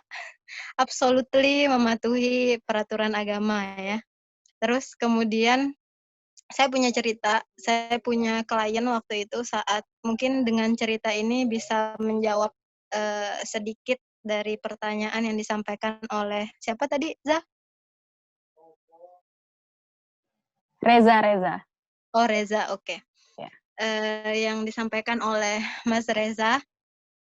Jadi waktu saya praktek waktu itu di puskesmas, jadi kita memang melakukan suatu praktek psikolog untuk profesi psikologi gitu. Saya mendapatkan satu klien di mana dia waktu itu saya mendiagnosa mengalami apa ya, semacam gangguan pornografi. Tapi ini khusus, yaitu bukan masuk pada gangguan, tapi masih pada permasalahan, masih pada problem, di mana dia sangat-sangat senang ketika menonton film dewasa yang itu ada adegan pornografinya, yang itu ada adegan hubungan antara laki-laki dan perempuan. Terus kemudian saya akhirnya menspesifikasi itu sebagai suatu masalah, belum sampai pada gangguan, karena saat itu memang dia masih belum lama untuk apa namanya, untuk durasinya atau intensitas dia melakukan itu tidak sampai pada terdiagnosa gangguan pornografi gitu. Lalu kemudian yang dilakukan saat itu adalah dia menyadari bahwa hal itu sangat-sangat mengganggu buat dia. Yang pertama ada insight dari dia, terus kemudian ada komitmen dari dia bahwa saya harus berubah dan saya merasa terganggu untuk melakukan hal-hal semacam ini gitu. Dari dia akhirnya tidak bisa fokus untuk bekerja, kemudian pikirannya hanya pada hal-hal itu untuk dan ada perilaku-perilaku atau pikiran-pikiran tertentu yang mendorong dia untuk melakukan perilaku itu secara terus-menerus gitu, yaitu menonton film dewasa yang beradegan porno. Dan lucunya adalah dia menonton film dewasa itu, dia tidak menonton full filmnya, tapi hanya melihat adegannya saja gitu. Jadi diloncat-loncatin gitu, dicari untuk adegan-adegannya itu dan sekarang kan sosial media itu benar-benar canggih gitu. Misalnya kita sudah sekali untuk membrowsing itu akan keluar terus di iklan-iklannya semacam itu. Nah, dia sangat-sangat susah untuk keluar dari situ, untuk menjauhi itu karena ketika dia main games misalnya dia ada iklan-iklannya muncul gitu. Terus kemudian dia akhirnya tergoda untuk mengklik mengklik iklan itu dan akhirnya menonton lagi, menonton secara terus-menerus. Cuman yang bagus dari dia adalah dia paham tentang bagaimana dia harus mengurangi hasratnya itu karena dari faktor agama, terus kemudian dari faktor ketidaknyamanannya itu tadi, dan dia sangat-sangat memang paham betul tentang agama itu tadi, sampai pada akhirnya salah satu aktivitas dia yang perlu dia tingkatkan saat itu adalah pergi pengajian, pergi ke kajian, terus kemudian bergaul dengan teman-teman yang selalu mengingatkan dia bahwa hal-hal semacam itu tidak diperbolehkan di agama gitu. Jadi ada ada apa namanya treatment tertentu kayak misalnya dia harus mengurangi aktivitas melalui smartphone-nya, kemudian dia harus puasa, kemudian dia harus membuat aktivitas sehari-harinya itu lebih produktif gitu. Banyak aktivitas yang dilakukan sehingga pada akhirnya dia akan melupakan eh, melupakan keinginan dia untuk melakukan pemenuhan pada hasrat seksualnya itu tadi. Nah, lalu kemudian itu sangat-sangat susah. Sebenarnya apa yang saya konseling, kemudian saya berikan masukan, saya berikan saran, pertimbangan semacam itu, dia sudah lakukan katanya dia. Cuman yang sulit adalah bagaimana untuk istiqomah gitu. Bagaimana untuk dia butuh penguat gitu. Dia butuh penguatan untuk apakah apa yang sudah aku lakukan ini sudah benar atau belum gitu. Dan saya butuh dimodifikasi gitu. Apa yang belum saya lakukan dan apa yang terlalu berlebihan saya lakukan gitu. Sampai pada akhirnya itu memang prosesnya juga lama. Jadi memang untuk penyembuhan hal-hal yang semacam ini memang perlu waktu yang lama dan complicated gitu. Lalu kemudian setelah setahun mungkin ya, setahun berjalan, dia menghubungi saya gitu. Dan apa kata dia, "Mbak, ternyata obatnya cuma satu," gitu kata dia. "Obatnya cuma satu." "Apa tuh?" gitu, saya bilang. "Menemukan pasangan," gitu katanya. Jadi, akhirnya dia menikah, terus kemudian, sebelum menikah dia masih masih apa namanya, masih, mmm memang saat itu dia masih sendiri gitu ya, belum belum belum punya pacar ataupun punya teman dekat gitu, semacam itu yang pada akhirnya, hal itu yang dia lakukan gitu. Cuman yang bikin saya kaget adalah dan hal itu yang disampaikan oleh senior saya, penguji saya saat itu, untuk ujian praktiknya itu adalah bahwa dia nih solusinya satu aja gitu, solusinya adalah cari pasangan, terus kemudian dia harus menikah, gitu. Artinya pemenuhan seksualnya itu akan dilakukan sewajarnya, dan itu, apa ya, ada wadah untuk melakukan itu, gitu, semacam itu. Jadi dia mengakui bahwa ternyata obatnya cuma satu Mbak, gitu, dan saya baru menemukannya sekarang gitu, setelah sekian lama saya berusaha untuk, memerangi pikiran dan perilaku saya ini gitu, yaitu dengan cara menikah. Jadi ketika tadi Reza bilang apakah hubungan di luar nikah kemudian harus dituruti, saya rasa jangan ya, gitu. Saya rasa jangan karena banyak sekali faktor, banyak sekali kerugian-kerugian yang akan di dirasakan gitu oleh lawannya dong gitu, semacam itu. Jadi jangan jangan diturutin, eee, bisikan-bisikan syaiton gitu. Gitu ya, Za. Terus kemudian, tadi tentang hal-hal yang berkaitan dengan hukum. Oke, memang ketika kita berhadapan dengan hukum memang sangat-sangat rumit. Saya akhirnya saya pernah terlibat langsung untuk menangani pendampingan psikologis oleh pelaku bullying saat itu, dan itu berkai dan itu dan itu kita berhubungan langsung dengan kepolisian gitu, dan memang sangat-sangat rumit, ada proses-proses tertentu, prosedur tertentu yang memang harus dilakukan di sana, sehingga pada akhirnya korban ataupun pelaku, korban lah ya, kita ngomongin korban itu, eee sangat-sangat keberatan dengan proses-proses itu gitu, dan belum lagi mereka akan diinvestigasi dengan cara yang mungkin tidak empati, tahu sendiri kan gimana caranya BAP-nya polisi gitu, dia akan langsung meng-judge orang. Beda dengan cara misalnya kita psikolog yang menanyakan sesuatu atau menanyakan informasi kepada korban itu dengan cara yang penuh empati, kemudian agar mereka itu merasa tetap terlindungi, merasa aman gitu. Beda dengan polisi yang tek tek tek gitu, yang tegas banget dan itu, eee, akan mengganggu kondisi psikologis seseorang.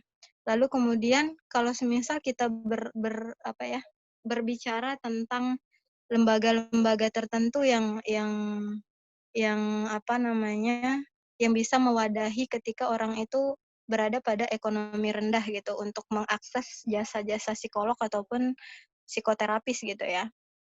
Ada yang namanya Lembaga Perlindungan Anak dan Perempuan. Di setiap daerah itu ada, cuman yang menjadi tantangan kita juga adalah mereka merasa merasa malu, kemudian mereka merasa keberatan ketika harus menceritakan bahwa mereka sudah menjadi korban pelecehan seksual atau kekerasan seksual atau penyimpangan seksual dan hal-hal yang berkaitan dengan seksual itu, mereka enggan gitu untuk datang ke orang lain, orang asing karena takut dengan stigma, kemudian, takut dinilai rendah oleh masyarakat, semacam itu. Padahal sebenarnya ketika sudah ada pada lembaga-lembaga perlindungan seperti itu, mereka akan dilindungi seperti itu. Cuman ketika waktu itu saya pernah berdiskusi tentang dengan, dengan apa, petugas atau pengurus yang ada di Lembaga Perlindungan Anak dan Perempuan, justru itu adalah tantangan mereka juga ternyata untuk bagaimana membasmi pelaku ketika korbannya bungkam, ketika korbannya tidak mau bercerita tentang apa yang terjadi pada dia gitu. Sehingga pada akhirnya ketika polisi yang turun tangan duluan itu justru akan privasi korban tidak akan bisa disembunyikan gitu, pasti akan ketahuan gitu bahwa mereka mengalami hal tersebut, apalagi para korban pelecehan seksual semacam itu. Makanya kasus-kasus kekerasan baik itu fisik, verbal ataupun seksual, dan yang sangat-sangat ini adalah seksual, itu sangat-sangat sulit untuk dideteksi karena itu tadi ketakutan korban untuk dikenakan stigma ataupun penilaian-penilaian yang buruk dari lingkungan sekitar gitu. Terus di Lembaga Perlindungan Anak dan Perempuan itu juga idealnya mereka memiliki gandengan psikolog juga oleh psikolog, kemudian mereka juga melakukan konseling-konseling tertentu untuk meminimalisir trauma yang terjadi pada korban. Cuman realitanya saat ini mungkin di daerah-daerah terpencil atau bahkan daerah-daerah yang belum benar-benar mengenal peran psikolog itu sangat-sangat menjadi tantangan juga gitu buat saya juga sebagai yang memiliki profesi itu, dan cukup miris gitu kalau misalnya kita melihat secara keseluruhan dari segi ideal dan realitanya saat ini. Kayak gitu. Terus kemudian tentang pendidikan seksual memang ini yang sedang digalakkan. Bahkan saya ada beberapa profesi tertentu termasuk juga psikolog menginginkan pendidikan seksual ini masuk ke ranah kurikulum akademik gitu untuk masuk ke sekolah-sekolah, tapi ini adalah hal yang mungkin sangat-sangat membutuhkan waktu yang lama karena masuk ke ranah kebijakan, karena itu sangat-sangat sulit dan tapi tetap masih diusahakan, dan kita sebagai profesi yang bergerak di bidang itu juga memiliki tugas untuk melakukan pendidikan seksual melalui misalnya di mahasiswa-mahasiswa gitu, kita masuk ke ranah-ranah pendidikan, terus kemudian dengan cara-cara yang lain gitu masuk ke masyarakat untuk memberikan psikoedukasi. Cuman yang paling efektif adalah memasukkan itu ke kurikulum pendidikan biar semuanya merata gitu. Cuman itu masih butuh waktu yang cukup lama mungkin karena harus masuk ke kebijakan-kebijakan pemerintah gitu. Itu sih Reza untuk gambaran dari jawaban dari pertanyaan yang diberikan. Ada tanggapan mungkin? Satu lagi Mbak, yang menurut Mbak tentang RUU PKS dari sudut pandang psikologi gimana Mbak? Oke, RUU PKS. Apakah emang harus disahkan atau emang harus ditunda? Sebenarnya ini sih sejujurnya saya nggak masuk saya nggak begitu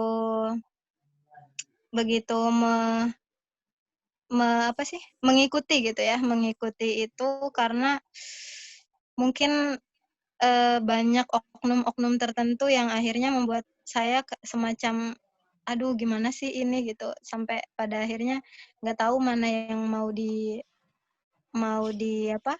dipercaya, mana yang mau yang yang hanya menggiring opini gitu. Jadi mungkin belum bisa saya jawab untuk yang itu karena saya tidak terlalu mengikuti RUU PKS sejauh ini.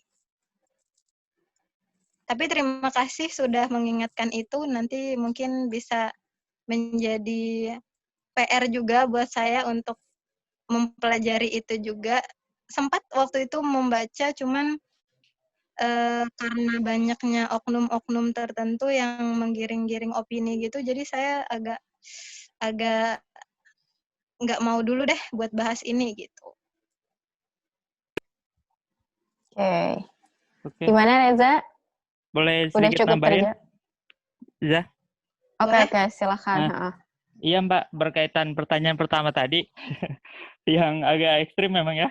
Itu saya punya teman Mbak. Jadi teman saya ada yang kanan, ada yang kiri gitu. Ada yang pemahamannya ke barat, ada yang pemahamannya ke kirian, itu ke timuran.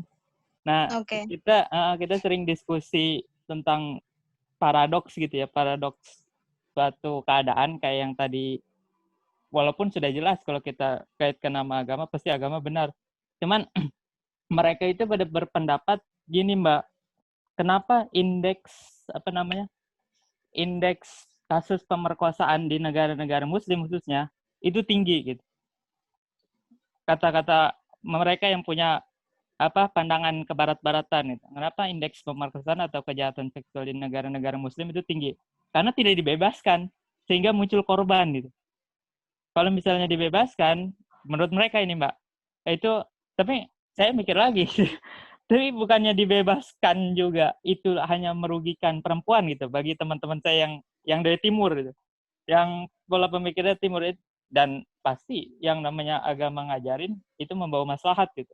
Semua agama gitu. Semua agama membawa maslahat.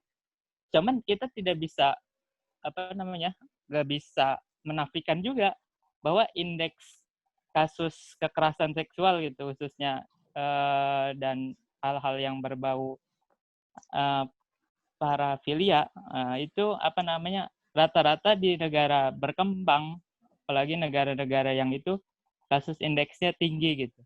Cuman kembali lagi makanya saya minta pendapat Mbak yang udah fokus praktisi khusus di bidang psikologi, dan terima kasih banyak atas tanggapannya, luar biasa. Assalamualaikum. Oke, sama-sama Za. Waalaikumsalam. Terima kasih juga sudah membuat diskusi kita juga lebih hidup gitu ya. Siap Mbak. Udah Za, ada lagi? Udah Mbak, terima kasih. Oke. Faiza, udah? Ada Oh lagi iya. nggak pertanyaannya yang masuk Oke. ke Iza? Itu tadi gimana Reza, minta pendapat atau gimana? Sudah. Sudah ya, selesai ya, clear ya. Oke, Clear. kalau dari Reza clear, ini ada satu lagi pertanyaan terakhir karena kita juga sudah terbatas waktu, udah 24:07. Silakan Uki. Uki boleh langsung open mic buat menyampaikan pertanyaannya. Halo? Iya. Oke, Ya. boleh langsung Ki. Oke. Mbak Uci ya. Saya mau tanya nih Mbak. Kan yang namanya fetish itu kan ada sesuatu masalah ya di psikologi seseorang secara individu berkaitan dengan seksualitas, keinginan, desire-nya kan. Nah, terus makanya ada dari agama kita bilang ya makanya menikah gitu kan. Makanya menikah, insya Allah nanti bisa mengobati. Tadi juga Mbak ada mention kan, salah satunya itu dengan menyalurkan hasratnya tadi ke yang semestinya gitu, ya kan. Nah, kemudian yang namanya ini kan otomatis orang yang terjangkit, orang yang udah terkontaminasi otaknya gitu kan. Dia udah sering gitu sampai dia itu udah hilang konsentrasi misalkan. Sampai udah dibilang tadi kan katanya ada yang masih belum parah gitu kan, ada level-levelnya kan. Nah, sampai dengan yang udah dikategorikan penyakit atau gangguan tadi. Nah, otomatis dia perlu waktu kan. Dia nggak langsung jadi penyakit itu. Ya kan? Misalkan dia mulainya itu dari SMA misalkan. SMA sampai dia udah mau tamat kuliah gitu, udah lama kan. Nah, otomatis kan itu nggak kalau misalkan diselesaikan menurut dia misalkan dengan pernikahan itu akan selesai, sedangkan pernikahan aja itu di awal pernikahan di tempat yang baru gitu kan. Nah, kalau dari kasus yang pernah Mbak tanggepin atau tangani, ada nggak sih misalkan orang yang tadinya dia itu dia bertobat, misalnya bertobat kemudian dia menikah. Ternyata itu nggak hilang yang kayak di kasus yang terakhir itu dengan sendal jepit gitu kan, dengan pakaian gitu kan, aneh itu kan.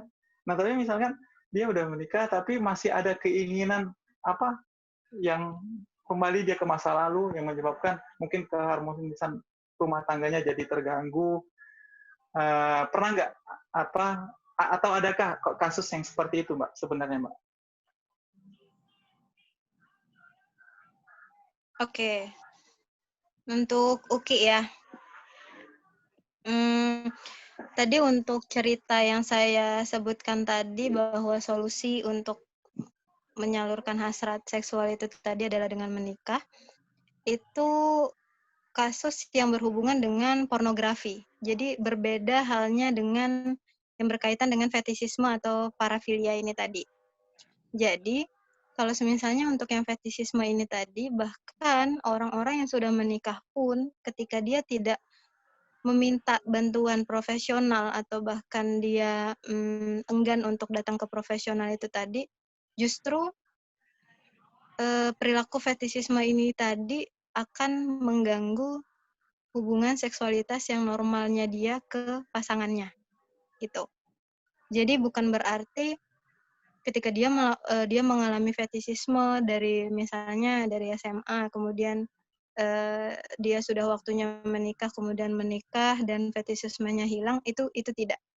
Tapi justru bahkan ketika dia masih mempertahankan fetisisme itu tadi, justru itu akan mengganggu proses atau bahkan mengganggu keadaan rumah tangga dia yang dimana dia justru lebih tertarik untuk melakukan masturbate itu kepada objek fetishismenya dibandingkan dengan pasangannya itu sendiri. Nah, itu yang justru akan sangat-sangat mengganggu.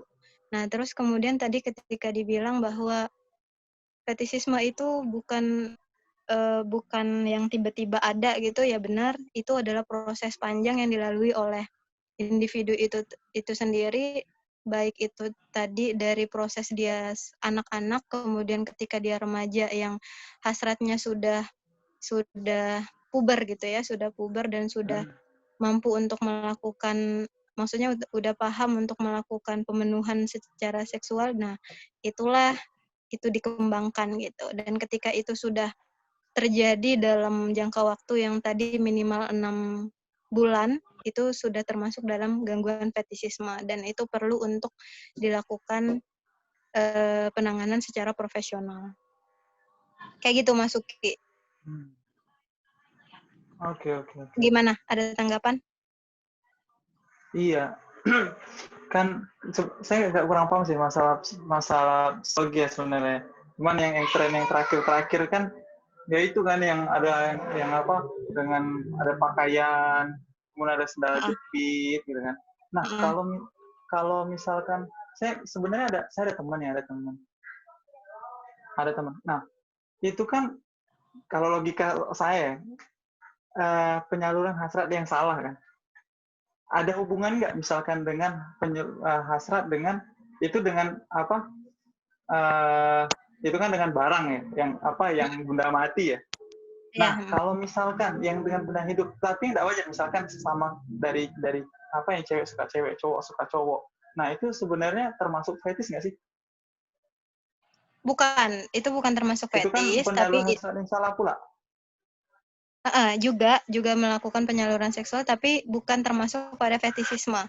Jadi kalau fetisisme itu kan terbatas pada benda mati gitu ya, benda mati. Kalau misalnya untuk yang tadi penyaluran hasrat seksual misalnya cowok itu kan masuk ke penyimpangan seksual yang lain, kayak misalnya homoseksual kayak gitu. Itu tidak termasuk dalam fetisisme. Ya. Uki tadi baru join ya? Iya. Jadi tadi bisa dulu tadi. Iya, jadi tadi nanti slide-nya mungkin bisa dibagikan ya, nggak apa-apa ya Mbak Uci? Iya, boleh. Jadi tadi udah dibahas juga sebelumnya kayak gitu, Ki. Untuk masalah gangguan seksual yang lain. Yap. Jadi itu terbatas pada ketertarikan pada benda mati aja kalau yang untuk fetishisme. Oke. Thank you, Mbak. Ya, sama-sama. Terus mengingat dari kasus Gilang gitu ya, teman-teman kan tahu, ya sebut nama deh, kan memang Gilang ya namanya ya. Kasus si G yang fetish jarik itu kita bisa analisa gitu. Walaupun mungkin saya juga kurang tahu bagaimana perkembangan kasusnya, apakah dia sudah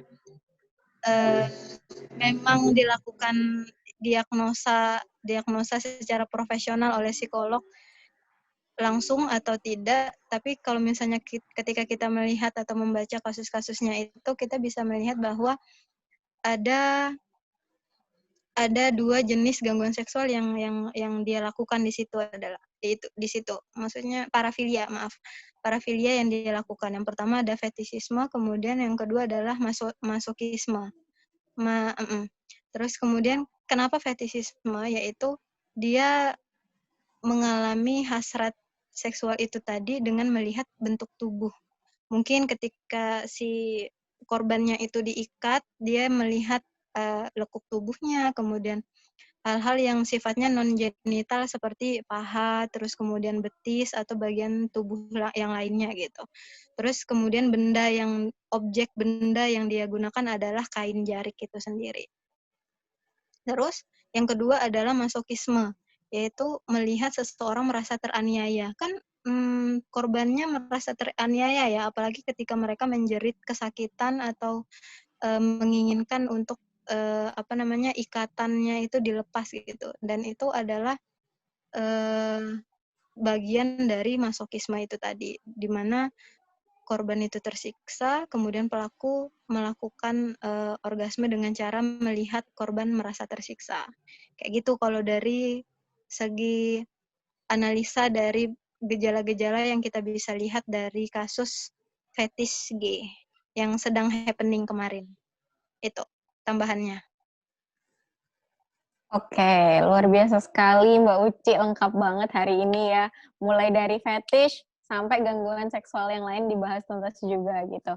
Nah, teman-teman, jadi kita bisa simpulkan juga ya dari sini ternyata selama ini yang memang digaungkan oleh berita-berita yang beredar gitu, ternyata kalau berdasarkan dari kacamata sekilas dari perilaku gejala-gejala yang tunjukkan oleh Gilang, gangguannya itu kemungkinan besar tidak hanya fetish gitu ya Mbak Uci ya, Iya. tapi ada juga gangguan untuk merasakan Masokisme. atau masokisme untuk melihat korban ini kesakitan kayak gitu. Nah teman-teman, saya mau menyimpulkan sedikit ya karena hari ini udah 25.7 nih, udah 3 menit lagi waktu tersisa. Jadi luar biasa sekali, fetish ini merupakan satu gangguan seksual yang ternyata dia ini payungnya dia bagian kecil gitu. Jadi dipayungin lagi, dikategorikan pada gangguan parafilia seperti itu. Dan ada banyak gangguan-gangguan lain dan ada banyak juga faktor-faktor yang memang bisa mempengaruhi terjadinya fetishisme ini sendiri terhadap suatu individu gitu. Dan yang paling membuat saya dan mungkin teman-teman di sini juga akhirnya paham ternyata fetishisme ini sendiri merupakan sesuatu yang dipelajari dan dikembangkan oleh individu gitu. Jadi dia tidak secara biologis langsung bawaan dari lahir kayak gitu teman-teman. Nah mungkin itu aja ya untuk kesimpulan pada malam hari ini. Luar biasa sekali buat teman-teman semua yang sudah bertanya, sudah berpartisipasi dan juga memberikan tanggapan pada hari ini. Saya ucapkan terima kasih banyak. Saya ucapkan terima kasih banyak pula untuk Mbak Uci. Mungkin ada closing statement atau gimana Mbak Uci? Sudah cukup. Sudah cukup. Cukup. Sudah cukup ya, 2 jam nggak kerasa teman-teman. Oke, terima kasih banyak sekali lagi saya sampaikan untuk teman-teman dan juga pembicara kita malam hari ini. Kita jumpa lagi di Green Diplomacy Weekly Discussion di next episode. Jadi teman-teman jangan lupa untuk stay tune gitu ya. Baik, silakan teman-teman saya akhiri. Wassalamualaikum warahmatullahi wabarakatuh. Selamat malam semuanya.